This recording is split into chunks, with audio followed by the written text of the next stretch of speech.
As the independence fever swept through the country, even Mawlana Bhashani, an old political rival of Sheikh Mujibur, offered his support.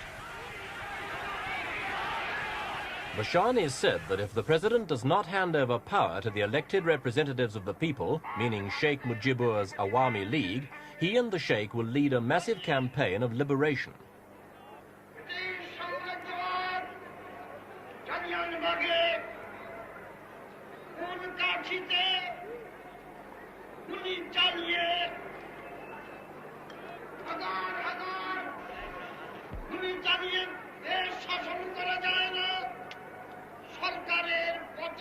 Bhashani's pledge of support came with a warning to the Sheikh not to compromise with the president. It's better to be a hero, he said, than a prime minister.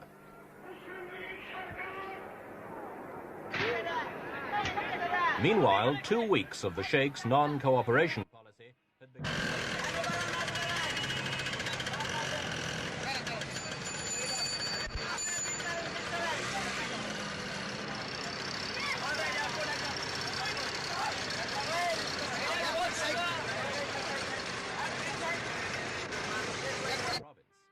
Vigilante groups, mainly Bengali students, set up their own roadblocks and searched cars and their passengers.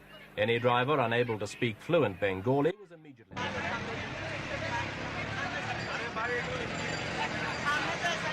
Two men broke away from their questioners and began running.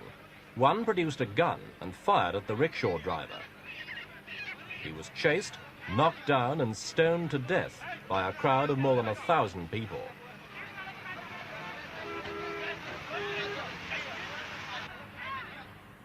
Within minutes, troops were on the streets dispersing the crowds. Quickly and efficiently, they set up positions at strategic points.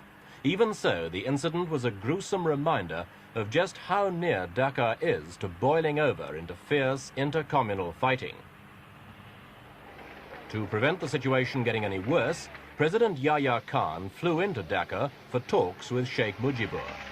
Despite his waves, he received few cheers when his heavily armed convoy sped into the city centre.